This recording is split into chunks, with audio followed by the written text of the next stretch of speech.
Pertama-tama kita ucapkan puji dan syukur kepada Tuhan Yang Maha Esa, di mana karena kasih-Nya yang menyertai kita sehingga kita bisa berkumpul pada tempat ini dalam keadaan sehat walafiat. Yang saya hormati Bapak Dr. Erikson Syanipar MM sebagai pendiri Yayasan Bisukma dan Ketua Umum HKTI Taput. Yang saya hormati juga para orang tua, suster, pastor, pendeta yang telah hadir di sini untuk mengikuti acara ini. Sebelumnya saya akan memperkenalkan diri saya terlebih dahulu, karena ada pepatah yang mengatakan tak kenal maka tak sayang. Maka saya akan memperkenalkan diri saya terlebih dahulu. Nama saya Joye Della Cardia Lumban Tobing. Saya kelas 9 SMP, umur saya 14 tahun, tahun ini 15. Orang tua saya bekerja sebagai petani. Mama saya Boru Hutahayan, bapak saya masih Marga Tobing. Iya, belum ganti soalnya bapak ibu. Mau lihat itu. Saya akan menceritakan sedikit pengalaman saya, mulai dari saya bertemu dari Bisukma sampai saya bisa hadir pada saat ini dalam keadaan sehat. Pertama-tama, memang banyak sekali perjuangan yang saya lakukan, banyak sekali kesulitan-kesulitan yang saya alami sebelum saya bertemu Bisukma. Tapi sebelumnya, anggaplah kata-kata saya ini sebagai suatu motivasi bagi kita semuanya. Anggaplah kata-kata saya ini sebagai sebuah gagasan baru untuk kita semuanya, bahwa tidak ada yang mustahil di dunia ini. Saya akan menceritakannya sedikit demi sedikit. Jadi pada saat itu saya mendengar kabar dari sekolah bahwa Bisukma akan mengadakan kunjungan ke sekolah kami di SMP Negeri 1 Purbatua.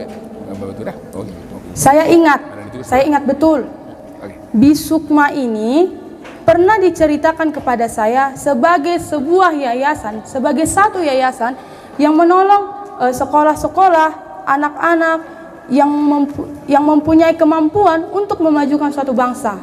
Saya dengar dari tulang saya. Jadi saya kemarin itu pertama sekali Bisukma datang kunjungan ke sekolah kami. Saya adalah salah satu murid yang diberikan undangan untuk orang tuanya hadir ke sekolah. Saya ingat, tulang saya pernah bilang, Bisukma ada di Tapanuli Utara. Pendirinya Bapak Erikson Syanipar. Dia adalah pendiri sekaligus pemilik Yayasan Bisukma. Jadi jangan pernah iri kalau misalkan tulang pergi melayani atau memberikan suatu dukungan kepada anak-anak tidak mampu di pedalaman-pedalaman Kalimantan dan Papua, karena di Tapanuli Utara ada Bisukma. Jadi kalau tidak salah kemarin itu pas bulan 6 Juni, iya, sebelum penerimaan rapot Bisukma datang berkunjung. Tapi pada saat itu Bapak Erikson Syanipar belum datang, belum ikut hadir. Saya dengar, oh Bapak itu belum datang, berarti mungkin belum waktunya.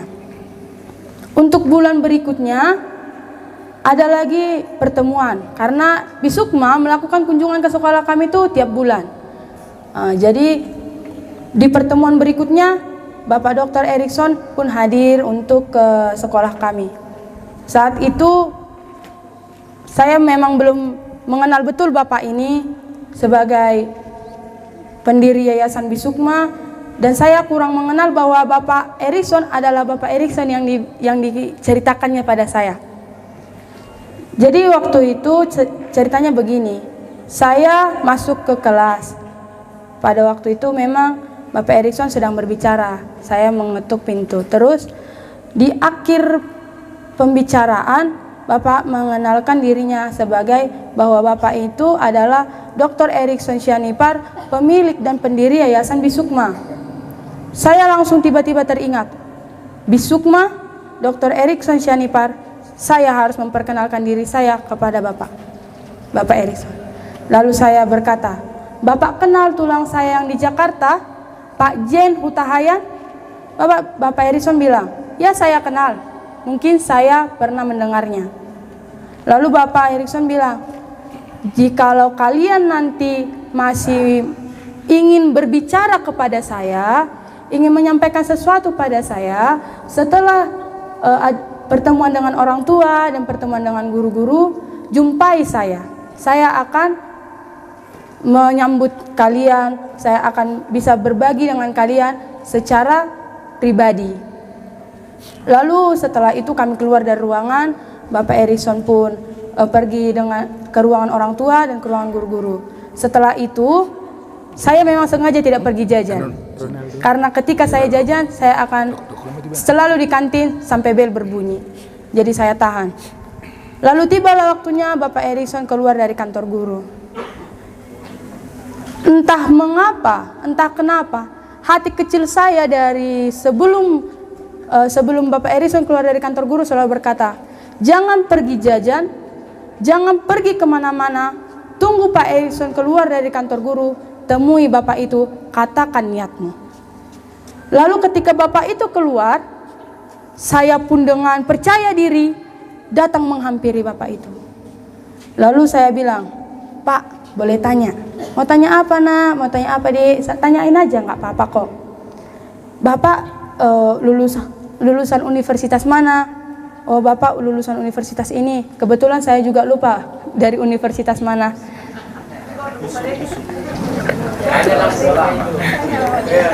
Iya Pak, dari universitas mana Pak? Universitas Pajajaran Bandung. Iya, Universitas Pajajaran Bandung kan. Tamatan dari situ. S1 dari USU. Dari USU, S2 Pajajaran, S3 pun Pajajaran di Bandung. Jadi saya berpikir, oh hebat juga ya Bapak ini. Dari USU ke Bandung, terus tamat S3. Sementara cita-cita saya dari kecil itu bisa menamatkan pendidikan saya sampai S3, sehingga saya mendapatkan gelar doktor seperti Pak Erikson. Nah,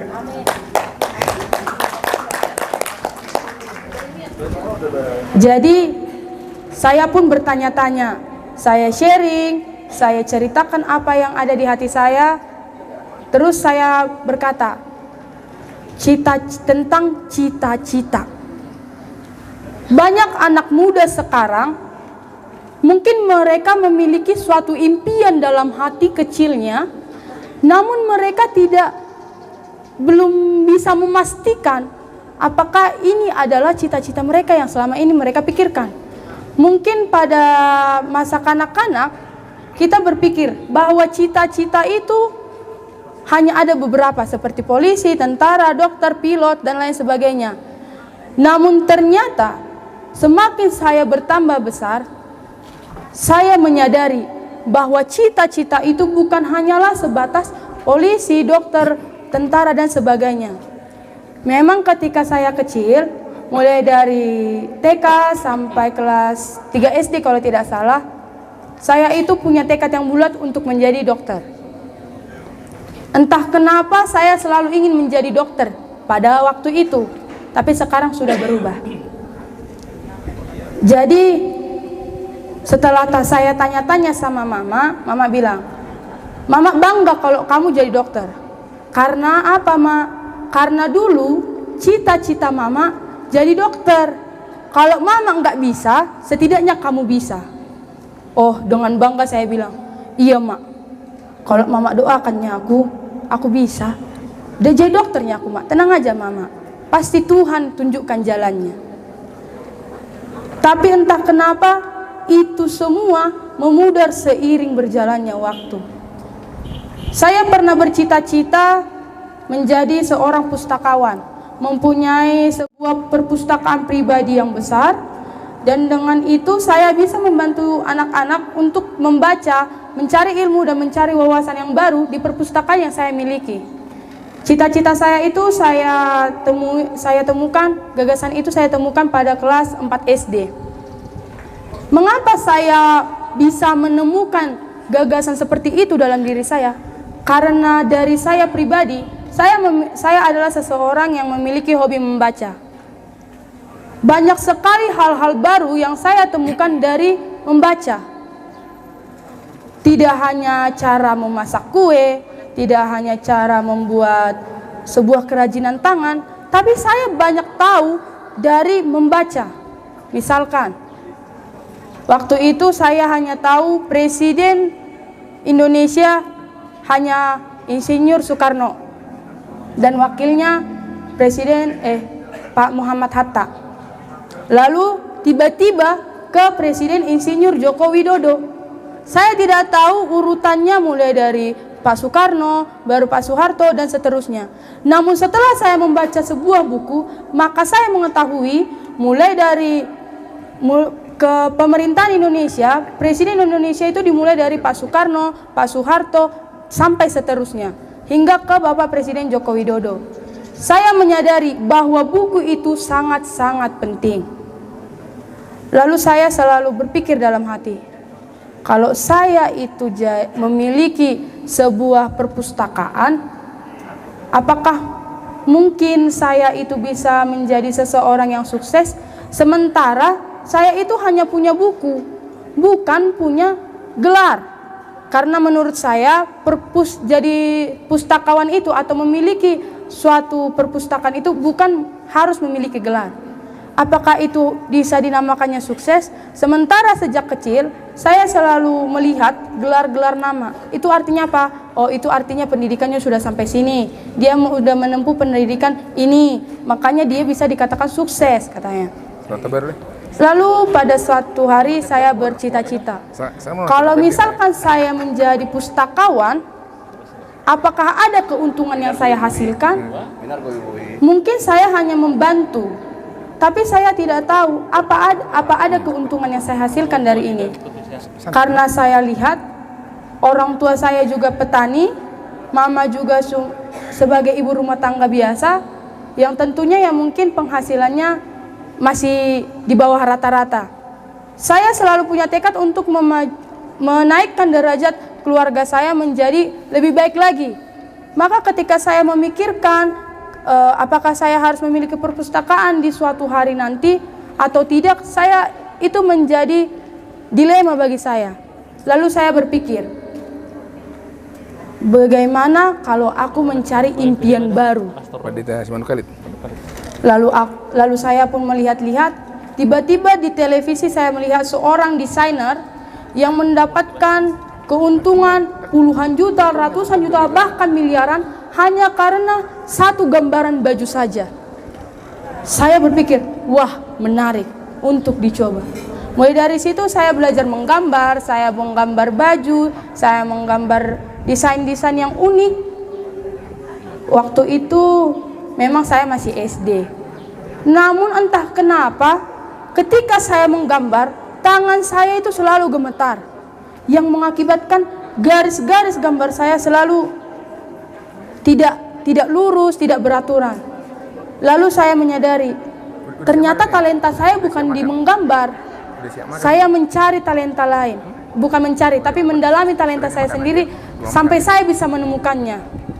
Sampailah suatu hari saya berpikir, bagaimana kalau saya jadi guru?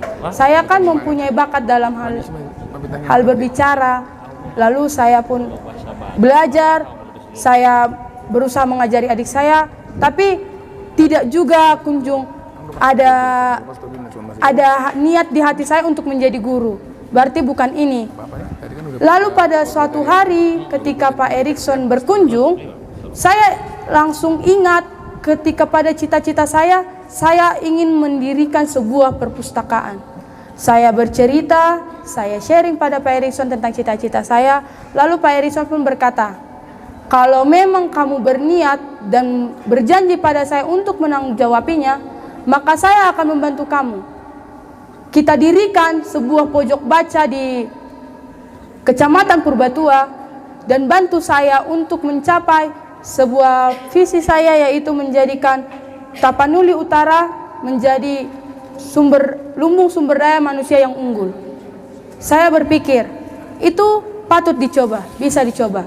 Setelah perencanaan yang hampir 2 bulan, kami pun meresmikannya pada bulan September. Akhir bulan September kami meresmikan pojok baca inspirasi Bisukma Kecamatan Purbatua di Kecamatan Purbatua, Desa Janjinauli. Namun banyak sekali halangan, banyak sekali kendala ketika saya ingin mendirikannya. Yang pertama, anak-anak yang ingin saya bantu, terkadang orang tuanya menolak. Mereka selalu memikirkan bahwa pendidikan itu bisa dibeli dengan uang. Maka ketika saya mengajak anak-anak mereka selalu berkata, saya harus bayar berapa? Sadia neng lianokku diho. Saya dengan tegas mengatakan kepada mereka, ilmu itu tidak habis dibagi. Walaupun saya membagi ilmu saya sebanyak-banyaknya kepada anak-anak Nantulang, Namboru, itu tidak akan habis bagi saya. Dan ilmu itu tidak bisa dibeli. Lalu mereka pun berkata, mungkin hari ini kau mengatakannya, tapi tidak untuk besok. Pada saat itu saya bertekad, sekali saya bilang tidak, selamanya tidak. Maka saya bilang, tidak Nantulang, tidak Namboru. Jikalau memang betul anak-anak Namboru dan Nantulang ini memang betul-betul ingin belajar, niatnya ingin belajar kepada kami, saya akan welcome, tapi tidak akan memungut biaya sepeser pun. Lalu mereka pun menyetujuinya. Setelah itu sudah hampir 9, 10, 11, 12, 1. 2 bulan berjalan. Karena bulan 11 dan 12 Pojok Baca Inspirasi Bisukma Kecamatan Purbatua kami tutup karena anak-anak yang saya ajari masih ada halangan untuk Natal dan lain sebagainya. Jadi untuk bulan ini kami memulai kembali di minggu ini, kami sudah mengadakan 3 kali pertemuan. Lalu mereka pun berkata kepada saya, Kak, emangnya kakak itu nggak capek apa untuk mengajari kami? Sementara orang tua kami itu tidak ada bayar apa-apa sama kakak. Saya selalu bilang pada mereka, saya rela mengajari kalian. Karena apa? Karena saya peduli pada kalian. Ilmu saya tidak hanya untuk saya seorang. Karena apa? Karena suatu bangsa yang baik tidak hanya dibangun oleh satu orang, namun karena ada banyak orang yang saling mendukung, orang yang saling berpegang tangan, maka bisa menjadikan suatu bangsa itu menjadi suatu bangsa yang kuat. Dan kalian itu adalah anak-anak bangsa. Kalian bisa menjadi apapun yang kalian inginkan. Jangan pernah malu atas keadaanmu sekarang. Mungkin sekarang kau tidak bisa membaca, kau kurang lancar berhitung, namun semua orang punya talenta masing-masing. Kita tidak bisa paksakan talenta seseorang itu harus bisa belajar matematika, maka dikatakan pintar. Tidak. Kita punya talenta masing-masing diberikan Tuhan. Dari sini, jadikanlah Pojok Baca Inspirasi Bisukma ini menjadi suatu wadah bagimu untuk mencurahkan talentamu. Dengan begitu, saya akan melihatnya dan saya akan membantunya. Lalu mereka pun berkata, oke Kak, kami akan rajin datang. Ya puji Tuhan, berkat usaha dan kerja keras juga disertai doa-doa, sekarang anak-anak yang ikut sudah rajin. Mereka selalu berkata, Kak, kami membaca buku ya. Emangnya udah bisa lancar kurang lancar Kak, tapi mengeja setidaknya kami paham. Kak, kami baca buku ya. Kak, gini. Selalu, setiap kali pertemuan, mereka akan berlari ke rak buku, menuju rak buku dan mengambil buku-buku yang mereka baca. Lalu mereka akan membacanya. Saya sangat senang ketika mereka bisa mendukung saya, mendukung Bisukma untuk memajukan cita-citanya. Dari situ saya selalu berterima kasih. Di doa-doa saya selalu mendoakan, terima kasih Tuhan, Engkau telah menunjukkan jalan kepadaku. Engkau telah memberikan Bisukma di Tapanuli Utara untuk mencapai sebuah cita-cita. Dan dari situ saya belajar bahwa untuk mencapai cita-cita tidak ada patokan tertentu, tidak ada kata umur. Umur berapapun kita, umur berapapun saya dan Bapak Ibu sekalian, kita masih bisa mencapai cita-cita kita semuanya. Tidak ada kata terlambat dalam hidup selama kita bisa memperbaiki diri kita dan kita melakukannya dengan niat yang terbaik dari hati. Karena di mana ada kemauan, di situ ada jalan. Sekian yang saya sampaikan tentang pengalaman saya bersama Bisukma. Terus dia berdiri kita ya. Terima kasih. Horas, horas, horas.